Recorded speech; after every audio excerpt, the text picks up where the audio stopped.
tunai senilai 189.000 Singapura dolar atau kalau dikurskan sekitar 2,4 miliar untuk kurs saat ini.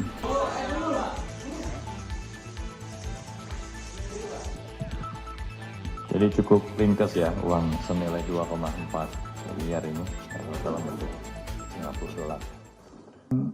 Saya sampaikan terkait dengan kegiatan tangkap tangan dugaan tindak pidana suap di sektor kehutanan terkait dengan kerjasama pengelolaan kawasan hutan.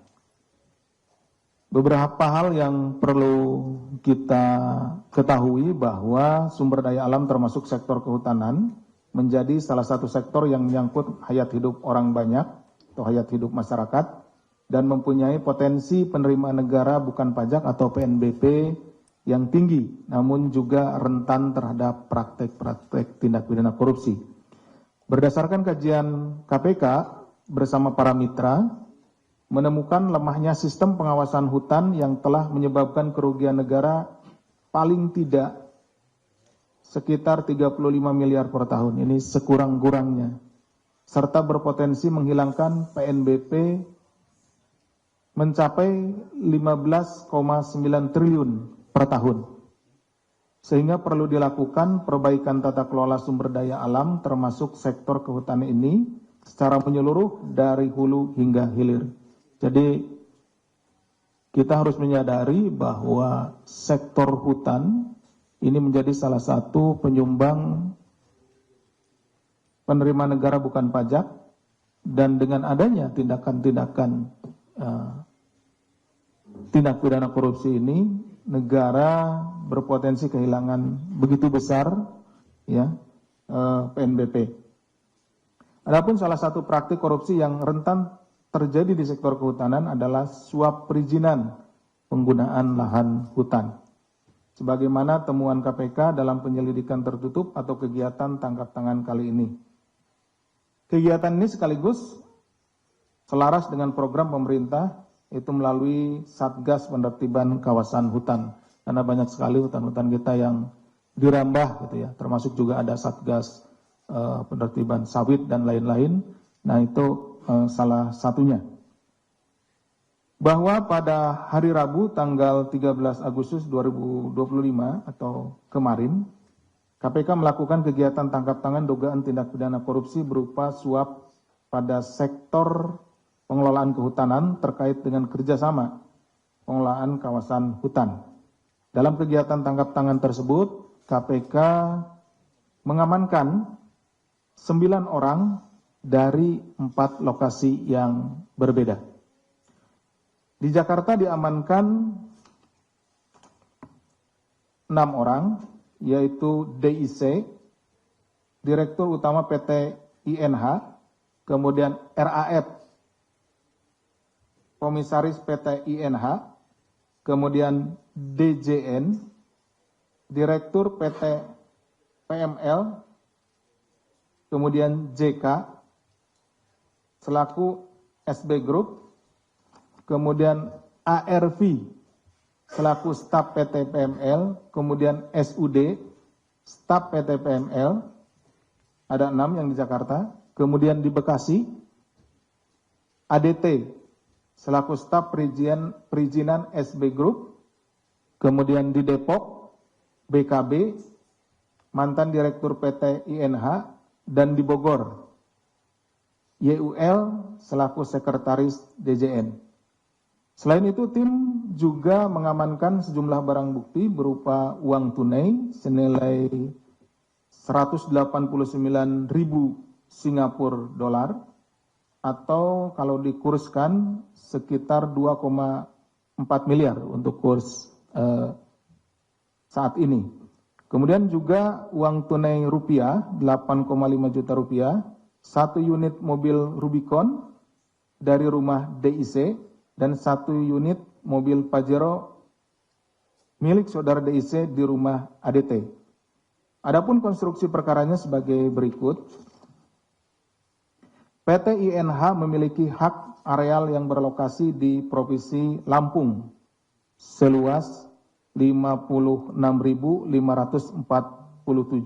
hektar, di mana total seluas 55.157 hektar diantaranya dikerjasamakan dengan PT PML. Ini hampir 90% ya. Melalui perjanjian kerjasama atau PKS yang meliputi wilayah Register 42, wilayah Rebang seluas kurang lebih 12.727 hektar, kemudian Register 44, wilayah Muara 2 seluas kurang lebih 32.375 hektar, dan di Register 46 di wilayah Wai Hanakau seluas kurang lebih 10.055 hektar.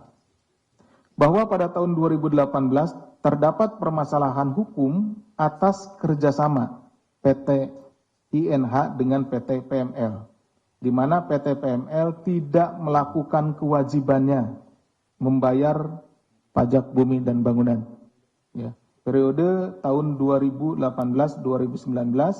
senilai 2,31 miliar dan pinjaman dana reboisasi senilai 500 juta per tahun. Jadi ini sudah ada 2018-2019 berarti sekitar 1 miliar ya kalau 2 tahun.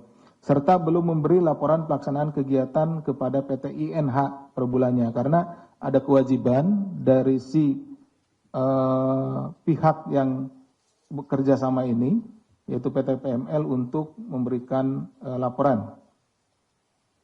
Kemudian pada bulan Juni 2023 berdasarkan keputusan Mahkamah Agung, jadi ini dibawa ke ranah peradilan ya, gugat perdata, yang telah inkrah atas permasalahan hukum antara PT INH dan PT PML menjelaskan bahwa perjanjian kerjasama yang telah diubah pada tahun 2018 antara kedua belah pihak masih berlaku, di kerjasamanya masih berlaku, dan PT PML diwajibkan membayar ganti rugi kurang lebih 3,4 miliar. Meskipun dengan berbagai permasalahan tersebut, pada awal 2024 PT PML tetap berniat melakukan kerjasama dengan PT INH untuk kembali mengelola kawasan hutan di lokasi Register 42, 44, dan 46 tersebut. Jadi sudah dia tidak membayar pajak, ya PBB, kemudian juga dia tidak memberikan dana reboisasi, ya sudah dibawa ke ranah hukum, artinya sudah digugat, gitu ya, perdataan dan dimenangkan oleh PT INH. Tapi kemudian PML ini mencoba untuk tetap ingin mengelola lahan tersebut. Selanjutnya pada bulan Juni 2024 terjadi pertemuan di Lampung antara jajaran direksi beserta Dewan Komisaris PT INH dan saudara DJN selaku Direktur PT PML dan tim yang menyepakati pengelolaan hutan oleh PT PML dalam RKUPH, Rencana Kerja Usaha Pemanfaatan Hutan. Ini sebetulnya sudah jelas-jelas di tahun 2018-2019 juga melakukan one prestasi gitu ya, tidak membayar PBB dan lain-lain, tapi tetap saja masih diakomodir gitu ya oleh oknum-oknum tersebut. Pada Agustus 2024, PT PML melalui saudara DJN selaku Direktur Utama mengeluarkan uang senilai 4,2 miliar untuk pengamanan tanaman dan kepentingan PT INH ke rekening PT INH. Pada saat yang sama, saudara DIC selaku Direktur Utama PT INH diduga menerima uang tunai dari saudara DJN senilai 100 juta rupiah yang digunakan untuk keperluan pribadi. Jadi sudah mulai ada suapnya ya di sekitar bulan Agustus 2024. Ya, besarannya tadi sekitar 100 jutaan. Selanjutnya pada November 2024, saudara DIC menyetujui permintaan PT PML terkait perubahan RKUPH yang terdiri dari pengelolaan hutan tanaman seluas 2.619,40 hektar di wilayah Register 42 dan kemudian pengelolaan hutan tanaman seluas 669,02 hektar di wilayah Register 46.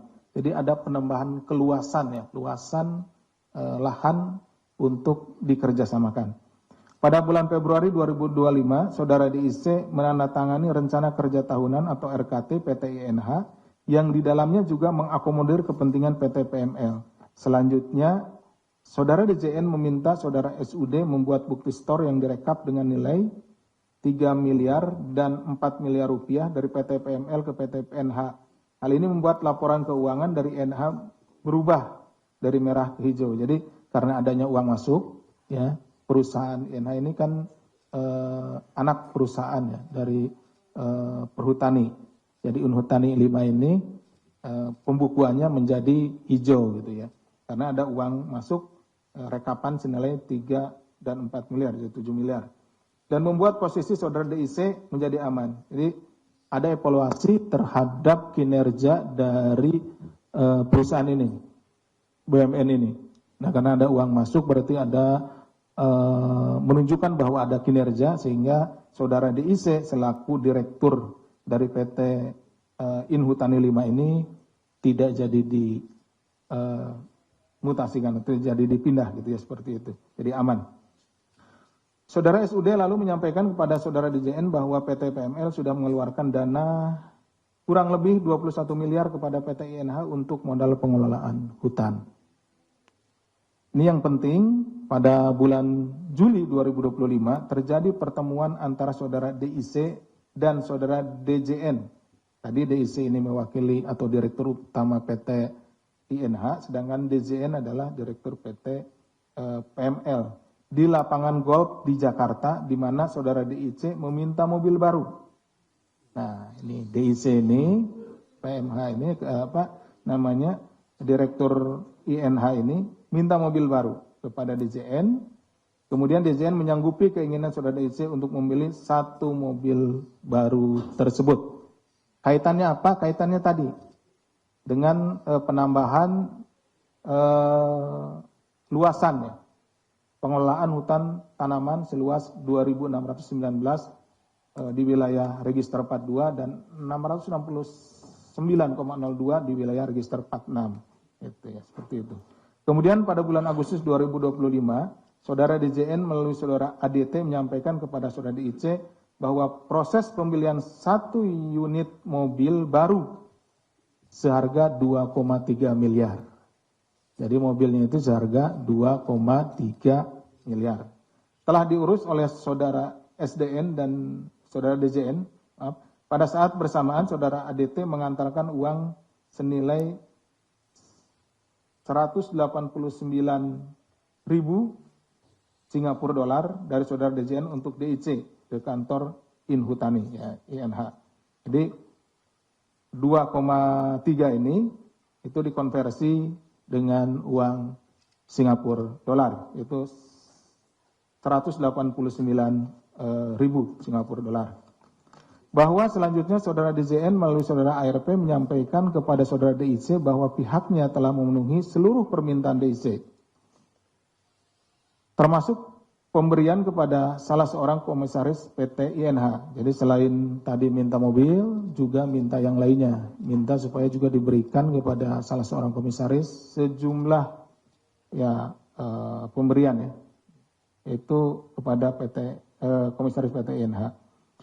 Atas rangkaian peristiwa tersebut pada tanggal 13 Agustus 2025, tim KPK kemudian mengamankan 9 orang ya, termasuk Saudara ADT di Bekasi, beserta barang buktinya 1 unit kendaraan roda 4 dan Saudara DIC di Jakarta dengan barang bukti uang tunai senilai 189.000